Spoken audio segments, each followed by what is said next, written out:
Good afternoon.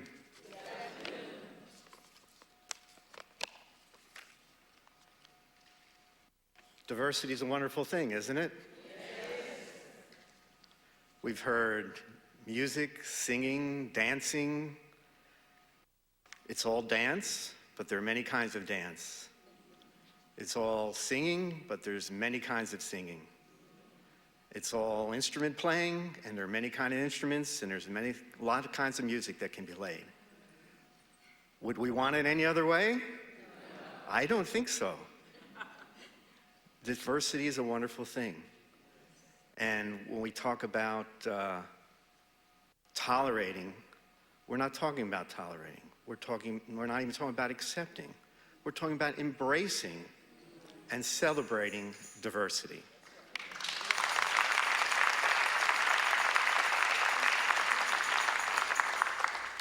And out of all that diversity, there is unity. It all stems from where? From the heart. All this beautiful expression that we've heard today, it comes from within human beings.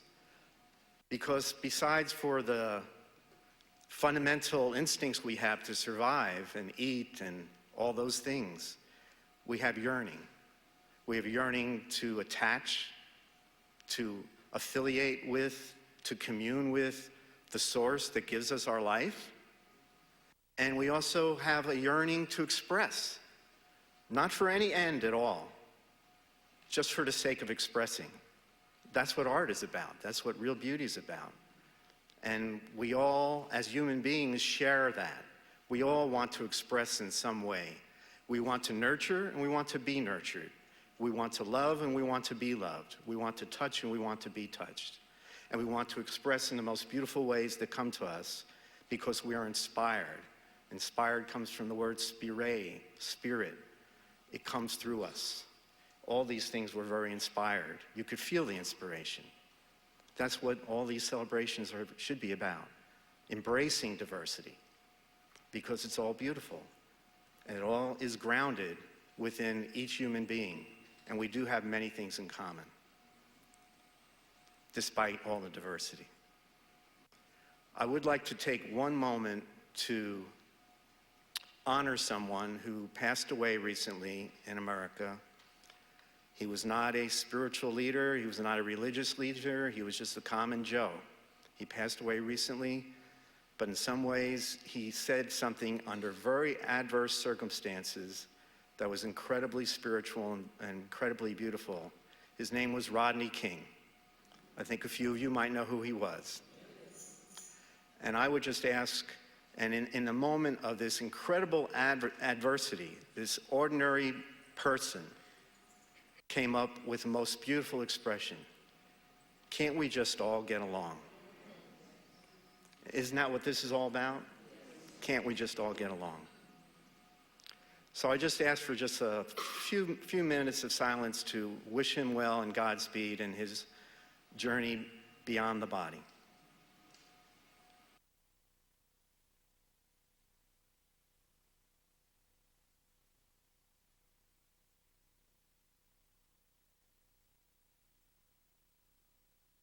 Thank you.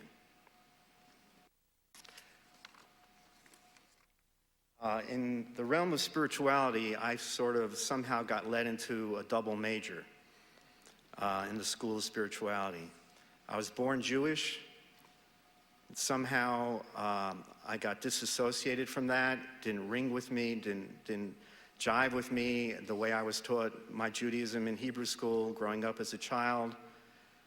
And I was somehow got very drawn to the meditative traditions of yoga in the Indian tradition. And there's much more to yoga than just the physical exercises and turning yourself into a pretzel. There's a whole spirituality involved with yoga. But somehow getting very immersed in all that, there was a little voice within me that said, look again at the spiritual tradition of your birth. Maybe there's something precious there that you need to also discover. So as an adult, through the eyes of a yogi, of a very dedicated yogi, and I was very happy with my spiritual path, but I had what the Jews call a nudge, I was nudged to look again at my Judaism. And in looking at it more carefully as an adult, from the spiritual eyes of a yogi, I rediscovered that also. And I saw these common bonds that exist within yoga, Taoism, Buddhism, Judaism, Islam, Christianity, whatever. There are common bonds that unite us. And I started delving into all that. My form of expression is the verbal word and the written word. I'm not as good at instrumentation and singing and stuff. So that's where my gift lies. And I started exploring all this and writing about this and saw all these wonderful ties. It is all ends up being one, as I believe that says up there, just God. It's all one, and all these wonderful things emerge out of this one. And I realized that for many years, although I never called it that, I recently got involved with interfaith work in the Atlanta community, and particularly interfaith contemplative work, because I believe that's where we can really have a common bond, our understanding and of peace, of silence that resonates within us. And when we contemplate, when we sit in silent meditation together, all the differences sort of melt away.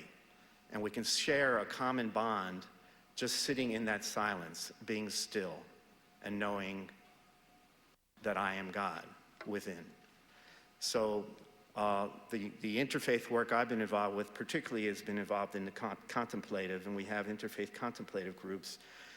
And then we have discussions, and I realized that I've been doing interfaith work for a long time, but I never used that word. But that's what I was all about in my avocation, was promoting these kind of things, and now I had this word interfaith. And I also like the word interspiritual, because there's something even that I think beyond faith where we can meet and have this common ground. And the different spiritual systems and the different religious systems grow up out of that, and it's all wonderful. We don't want one flower. We want a multitude of flowers. That was what we're given. We have a multitude ways of expressing ourselves in song and dance, in music, in other kinds of creative art. Why not in religious expression also? So I recently went to an interfaith conference. I was very inspired. It was a weekend conference. I came away from it very inspired. And from that inspiration, I sort of had these visions or revelations, whatever you may want to call them. And I sat down at my trusty computer and came up with the following about the one and only Church of Universal Ice Cream. I decided that I would found a new church. It's going to be called the one and only Church of Universal Ice Cream. There's only going to be one observance for the church congregants, and that is to consume universal ice cream. You're on board already, right? This is based upon a revelation I received concerning the core essence of ice cream and its significance. This revelation led me to examine the world of ice cream and its many varieties and engage in a deconstruction process. We're very big in interfaith about deconstructing, going back to roots. That led me to the conclusion that the core elements common to all ice cream are milk and sugar. Okay? Well, okay, I thought, but what is so significant about milk and sugar? You know, sometimes you're given a revelation without a lot of details. You're sort of left on your own to figure it out and make sense of it and to act on it if you can. So pondering this enigma further about what is so significant about milk and sugar and universal ice cream led me to think about how we all come into this world. We enter this world as helpless babies, almost entirely dependent upon others for our survival. About the only things we have going for ourselves is that our basic systems are up and running. Our hearts are pumping, our lungs are breathing, our digestion, and we all know if you've ever raised a baby, the elimination usually works pretty well too.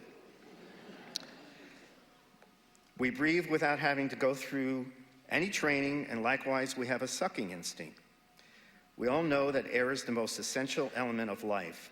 We cannot survive very long without it. And what's this earth have? It has one atmosphere.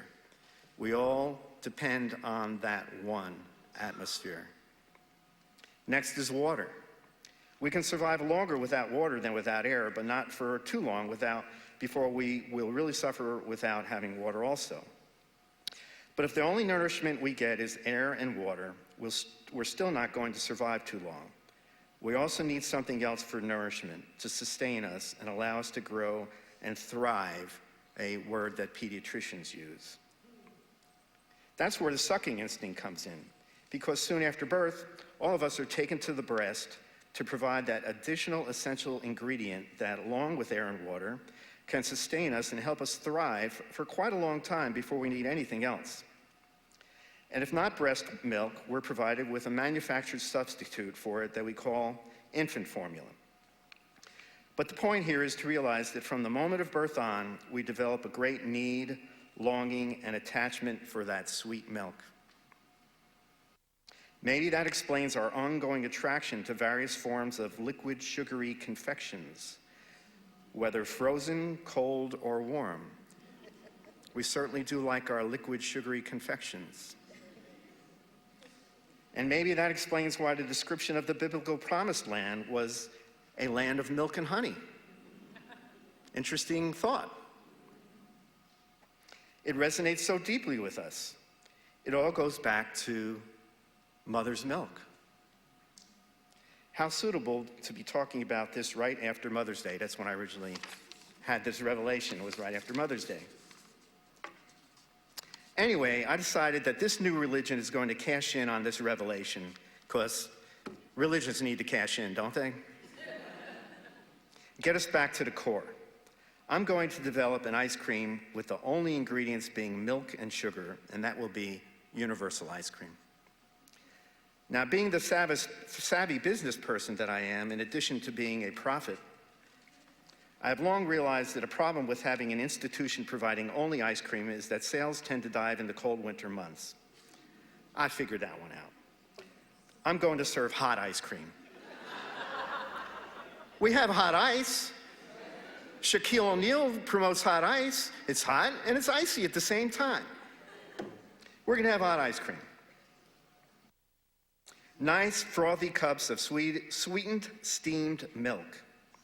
And to round out the menu, I'm also going to offer year-round glasses of milk and honey, served slightly refrigerated or at room temperature for those of discerning taste who would like to be more biblically accurate.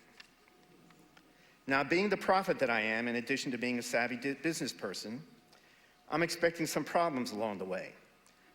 I'm expecting that sooner or later, somebody's going to come along and add vanilla flavoring to universal ice cream and open up a new, better church of universal ice cream with that vanilla ice cream.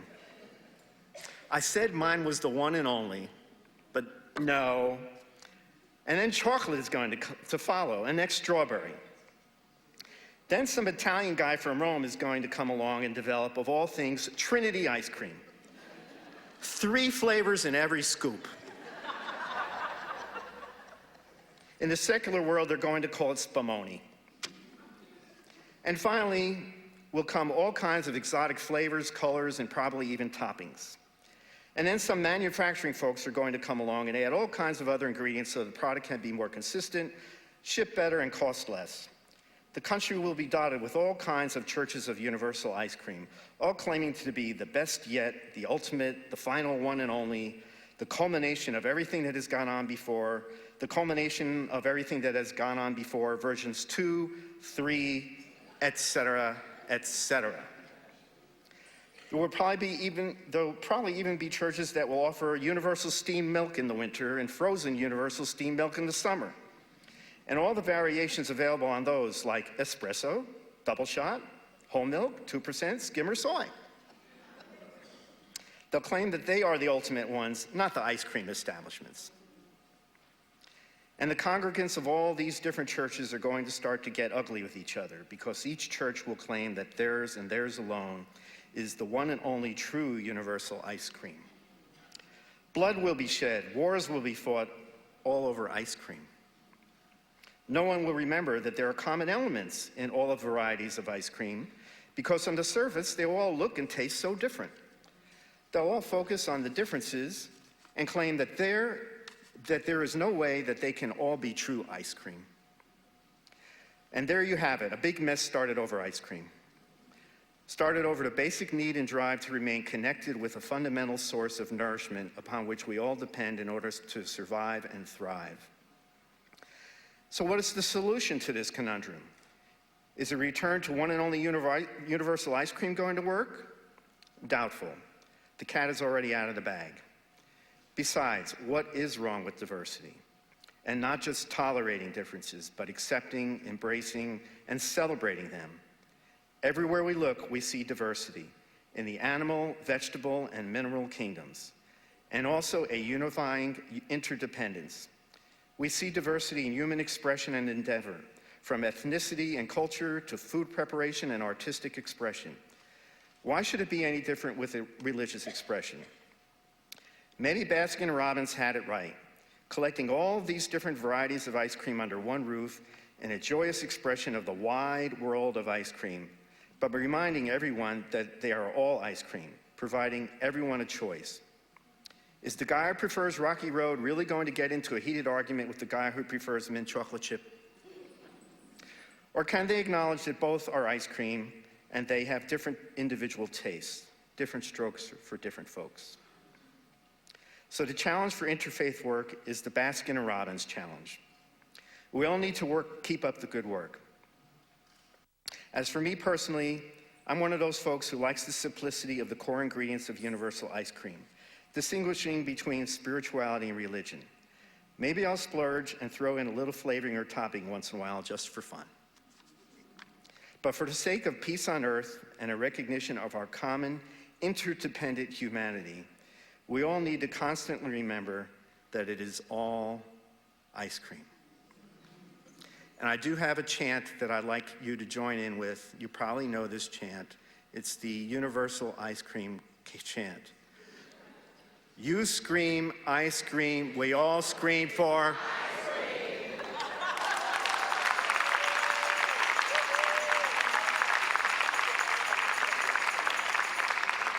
cream. Om Shalom. Peace, peace, peace.